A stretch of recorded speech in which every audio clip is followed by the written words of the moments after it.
We've been talking to Dr. Chris Smith about SARS-CoV-2 since the early days, back when it was still called the novel coronavirus. Way back when, if you said the word pandemic to people, most of them would think of a not very good zombie movie from 2016. Here we are, talking about the issue in the more innocent time, 11 months ago. The coronavirus, known as 2019 nCoV, has now been detected in Japan and Thailand, the United States, Korea, South Korea, possibly Australia, causing 26 deaths so far in China, where at least 800 people have contracted the virus. A problem for one country is not going to stay in that country. When it's something that can spread like this, it will very quickly spread around the world. So it's a global problem and it needs a global solution. Human-to-human transmission has been confirmed. Many airports are now introducing screening for passengers arriving from China. I think that there is a real risk with the population dynamics that we now have, and the scale of the population that we now have, and the scale of the population density that we now have, that there is a very real risk that we are cruising for a biological bruising more than we were in the past. And air travel is certainly a catalyst. It's also causing concern on the world stock markets, and there are fears of a global pandemic to rival the SARS outbreak of 2003. Because no one in the population has seen that agent before, they have no immunity. So everyone is vulnerable, and the agent can spread very rapidly indeed. And if it does turn out to have a high mortality rate, that means it can kill a lot of people very quickly. And that was then. And so sadly it has proved. At latest count, there's been more than 74 million cases and something like 1.7 million deaths. Dr. Chris Smith joins me once again. Hi, Chris. Hello, Kim. Just thinking back, what has most surprised you as this whole story has unfolded? Well, I guess that I was right. I'm very relieved listening to those clips, actually, that some of what we said was right at the early days. Yeah, but, we edited out the embarrassing the dodgy bits, and, inaccurate predictions. Yeah, yes. Most of it then. That's why they were so short. No, I mean, on the whole, it has surprised me that it's still going on. I thought that we would have the intensity that we had. I thought that we would have the problems that we've had, but I thought we would have nailed it by now as a global issue. And the fact that it is still going on, that many countries are still struggling in a really big way. I mean, this week Germany are declaring 1,000 dead a day. Very big numbers, very, very sad. And you know, these are very, very well-developed countries that have seen it not once, seen it twice, now seen it for the third time. And so that's a kind of surprise. I thought we would have been able to bring this under control a bit sooner. I'm surprised, though, that the speed with which the vaccine was successfully brought to market, because that really is incredible, to go from nothing, not even knowing about this virus, not even knowing what it was, what we were dealing with, what it was capable of, to get to a stage where we have a vaccine that is actually going into patients. The UK was the first country to do that. The US followed suit with Pfizer's vaccine, and today the American company Moderna, who have another genetic vaccine, a bit similar to the way that Pfizer's vaccine worked, that was also approved in the US by the FDA, the Food and Drug Administration there, which means that vaccine too will begin to go into people in America pretty quickly. Just let me ask you, when you said you thought that it would be under control sooner, how did you imagine that would happen? I thought that in the same way that we brought SARS Mark 1 under control, that we would learn how it spread, and that the measures that would be implemented to control it would control it, bring it to a halt, and then it would fizzle. I thought when we first got into this that that's basically what would happen, and that come summer in the Northern Hemisphere, that would really put the brakes on and it would rein it in. Those were my initial instincts when it began to unfold in January and February. By the time we got to March and April, though, I began to have doubts about that, but we were still optimistic that we could bring it under control with various public health measures and so on. Now we realise that that's going to be really very difficult, and we do need these vaccines in order to stop this thing. And why do you think the vaccines have emerged so much more quickly than anybody anticipated? Well, to bring any kind of drug to market takes about 10 years normally, and about $10 billion. It's a very long drawn out process, borne out by necessity, because it's got to be safe. Not only does it have to work, but it's got to be safe in whatever it does. And what's been done is just stupendously clever, because they've managed to get these things made to make vaccines that we've never used in this sort of way before. These are RNA genetic vaccines that have never been used in humans before. Get those into people, get them to the stage where they can prove that they work, and that obviously we have short-term safety data. We're now building a repertoire of long-term safety data, and get regulators to approve them. I mean, that's incredible to do that in 10 months. Never been used in humans before, might make some people feel a little uneasy. Are you worried about what's become known as vaccine, it sounds like a euphemism to me, but vaccine hesitancy? It's certainly a real phenomenon. And in the US, the Pew Research Center published some data about 3 or 4 months ago suggesting that were a vaccine to be made available to the American public, maybe as many as 60% of them would say no thank you. And similar surveys carried out in the UK showed a slightly more optimistic picture, but still there were significant numbers of people who said, well, actually, I'm concerned about this. And one of the most oft-cited reasons for being concerned is that people are saying, this has been done very quickly. Have corners been cut? I'm concerned that in some way safety could have been overlooked or a blind eye turned in order to get this thing out there. So there certainly is this phenomenon. It's more acute in some countries than others. I think, though, that certainly in the UK, and possibly in the US this will happen, but in the UK, because we've got this going into people already, and it's going into people who are at very high risk from catching the disease, and if they catch the disease, they're at high risk of having consequences of catching the disease. Those chiefly are the older people. Those people are tending to be less sceptical, and they are being vaccinated by the tens of thousands, and they are all going on national television saying, I feel already a weight is being lifted. Obviously, they've got to come back for their second jab in a month's time. But I think what that's going to do is to instill confidence, because people will see that those people, and often their friends and relatives, their aunts, uncles, grandmas, granddads, are going to be getting this, and they're going to say, well, actually, they're okay, and they're not suffering any kind of side effects, and maybe it is okay after all. So I think, because of the way that it's being rolled out, some of this problem is going to be solved by the good news that comes from those risk groups. And yet your Prime Minister is mulling over, it seems, another national lockdown maybe after Christmas. It may become a necessity, because we've had some areas of the country which have suddenly seen explosive growth of cases again.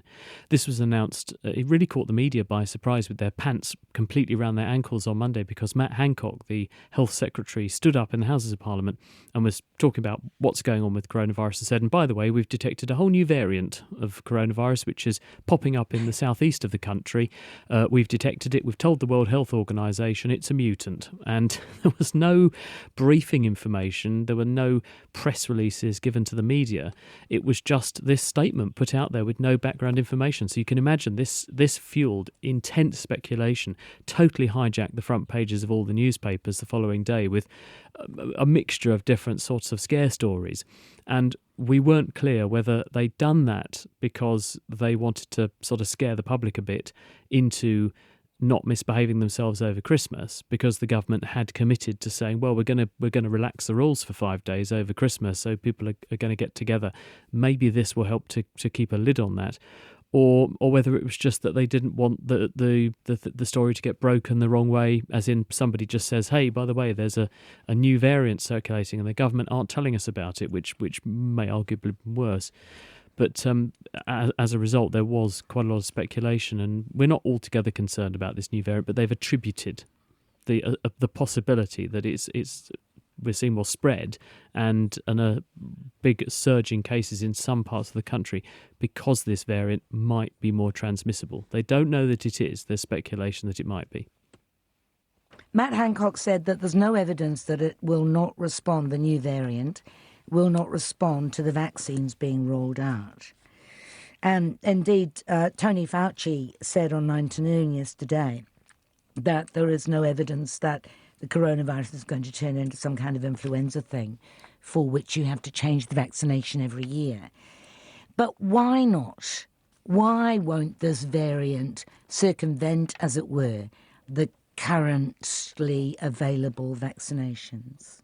Flu viruses change quite quickly. They're a totally different structure of virus that works in a totally different way compared with coronaviruses. And part of the modus operandi of flu is that it does evolve, or as it's known, drift continuously. And this fairly rapid evolution of the virus gives it an additional sort of string to its bow, because when people become immune to one of its relatives, then if you change and you look different, then you can come back and infect people again and again and again, which is what flu does. And when we start vaccinating people against the flu, we basically mount an immune wall against whatever we've vaccinated them against, which encourages the virus to mutate more. And therefore it changes in a way that won't actually be prevented by the vaccine. But the way in which coronaviruses grow, in fact, they're quite good at maintaining the integrity of their genetic message. So they don't tend to have a very high evolution rate in the same way that flu does. In fact, the new coronavirus is changing its genetic code at the rate of 2 genetic spelling mistakes per month on average, which is really very slow. I mean, that's glacial rate for viruses on the whole. And for that reason, they're not genetically labile, they're not agile like flu is. And so therefore, they can change. All viruses mutate. We expect that, which is why we anticipated we're going to see variants like this new variant quite often. But they're not going to change in such a radical, dramatic way like flu does that they're likely to sidestep a vaccine that quickly. But that doesn't mean that they can't, and that's why they're being tested. And what they'll be doing at Porton Down, which is the biosecurity laboratories in the UK, they will be taking these new coronaviruses, these variants, they'll grow them in the laboratory on cultured cells, and then they'll test whether antibodies harvested from people who've either had the coronavirus in different parts of the country or people who have had the vaccine and made antibodies, whether their antibodies will neutralise this new variant of the virus. And if they do, that's very reassuring. If they don't, or they show only partial protection, that argues there's more of a risk. But it's certainly one of those things we've got to remain vigilant, because once things start to change, then they're moving a step closer to being sufficiently different that they could sidestep the vaccine. At the moment, they haven't changed their structure sufficiently that the antibodies we make when we meet these viruses won't stop them. If I've understood you correctly, Chris, you said that were it not for the flu vaccinations, the influenza virus would not mutate as quickly as it does. It will still mutate quite quickly, but what it won't do is what we're doing is encouraging it to mutate and to evolve in a certain direction. It's a bit like herding sheep. Right. And if you put a wall in the way and a dog on the other side of the field, then the sheep will run in one direction. And that's what the flu does. When we put an immune barrier up, what you're doing is narrowing the degrees of freedom in which the flu can evolve, and so it tends to move in certain directions. So you force the evolution of the virus in a certain direction through the selection applied to it by the vaccine. Yeah, given that then, are you not concerned that the various vaccinations that the world is now introducing will, in effect, make the coronavirus more mutable? Well, it could encourage its evolution in a certain direction, that's right. And in fact, we think that the new variant that we're detecting is a product of people being immune to the virus, because the changes that crop up tend to have occurred because they're basically cropping up because people have some immunity to the virus. And so as people build an immune response, it encourages the virus to evolve in a certain way to sidestep some aspects of people's immune response.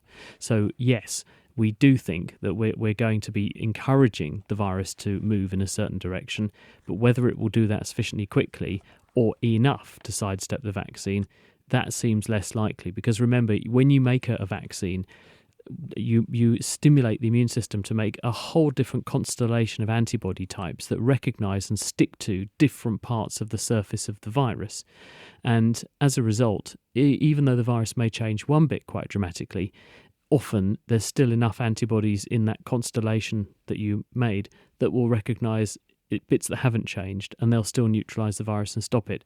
But at the same time, it can still build a stepping stone towards another virus that can be a bit more resistant to this. So that's why it's very important we do this surveillance. It sounds like Friday the 13th. I mean, it's always... There's no end to the story, is there, Chris? There's no end to the story. Well, there are about 4,000 coronaviruses out there in nature, we estimate. We've documented 200 of them so far, so there are plenty more rolls of the dice that nature can play, not just with this coronavirus, but with one of those other potentially 4,000 that are out there. And it's done it twice in 2 decades so far. There's every reason to think that nature could do this again. All right, let's talk about the availability of vaccines.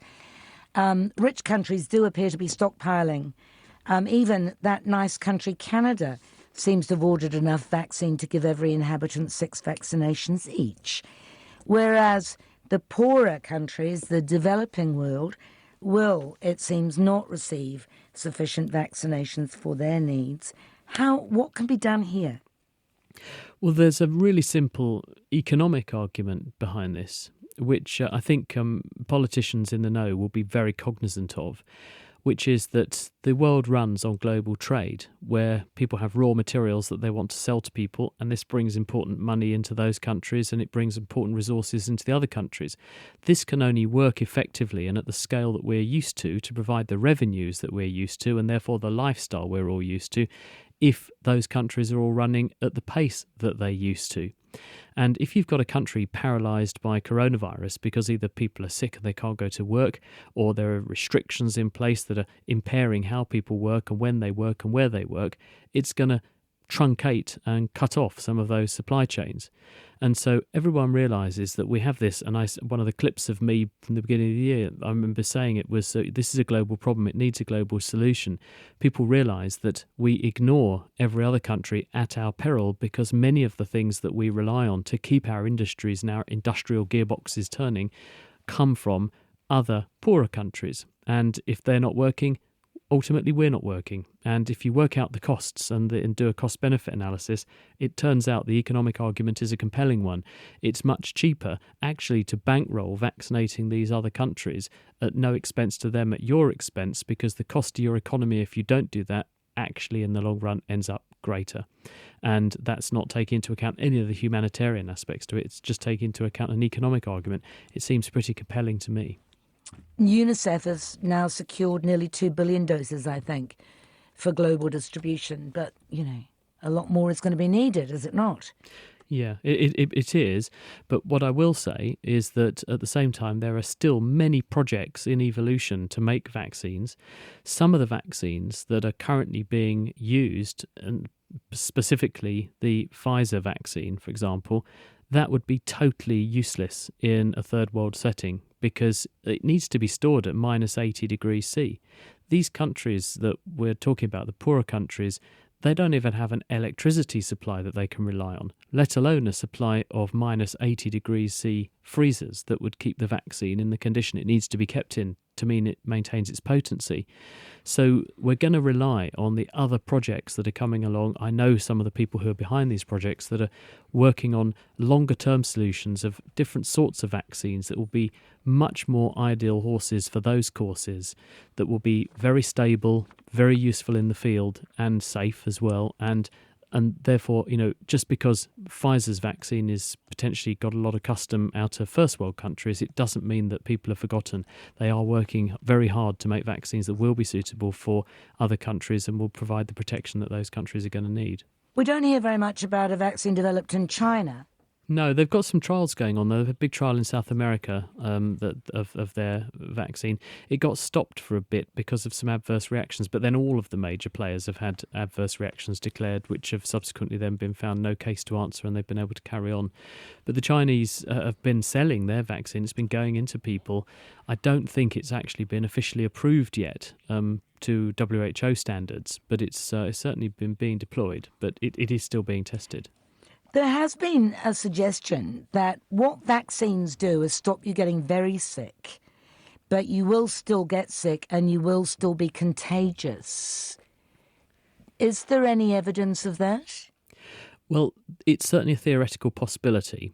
it hasn't been formally excluded by the trials, or at least Pfizer's vaccine hasn't formally excluded this as a possibility, and it's one of the key questions we need the answer to. The AstraZeneca Oxford University vaccine, they have been looking at this question, and also in their preclinical trials where they put the vaccine into monkeys, they found that although they could stop monkeys dying of coronavirus infection, some of the vaccinated monkeys nevertheless still caught coronavirus. They just didn't become severely ill with it, compared with control animals that were unvaccinated, and they did get severely unwell and died. So therefore, it does seem to be feasible, and it sounds slightly counterintuitive, that you can have a vaccine, you can therefore be protected from COVID, which is the disease caused by SARS-CoV-2, the new coronavirus. Doesn't mean you don't catch it, though. You can still potentially catch it. You could therefore potentially become infectious and therefore potentially pass it on to somebody else. So this is a very important question which is being actively pursued at the moment to find out what fraction of vaccinated people may nevertheless still catch the infection and have it asymptomatically or with trivial infection, not lethal. That's a win for them, but it's not a win for the person they could pass it on to. So it's very important we get to the bottom of this. Oh, crikey, I'd say so. I mean, there goes the vaccination optimism, doesn't it? Well, it's certainly a worry, yes, and because the problem is that there will be a fraction of people who can't have the vaccine, there will be a fraction of people who won't have had the vaccine, there will be a fraction of people who have chosen actively not to have the vaccine, there will be people who don't respond the right way or who lose their immunity.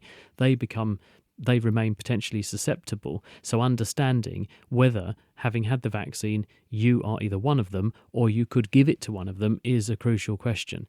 For now, we're comfortable that we are giving this to the most vulnerable people in society to prevent death, because at the end of the day, that's why we are trying to get the vaccine rolled out as quickly as possible to the most at-risk people, because it is the death statistics that we're trying to turn the corner on initially. Then we worry about how we actually contain the spread of the virus after that. Oh, look, it's been very nice, very useful, not nice necessarily, useful, speaking to you throughout the year. Thank you for your expertise. I'm sure that next year you'll be able to provide the answers to these outstanding questions. Are you going to get a break, Chris?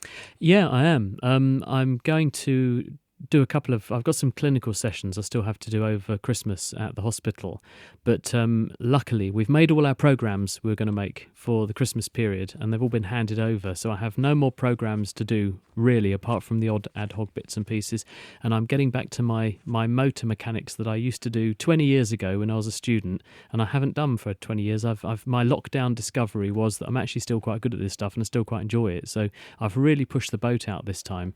I've done lots of cars in the past. I've rebuilt enormous numbers of cars, engines, motorbikes, go-karts, lawn mowers, everything. So this time I've really gone for it, and I bought a tractor off eBay, and I've got this thing in my garage, and it turns its 60th birthday next year. So I thought I'd rebuild that. So I've got it going, and it's already proving its worth. So I'm going to keep on working on this vintage tractor. That's my Christmas project. Is there no end to your expertise? Not so much pushing the boat out, Chris, as pushing the tractor out. Well, not Very pushing, good to thankfully. talk to It you. does Thank run you. quite well. Dr. Chris Smith, naked scientist and virologist of Cambridge University.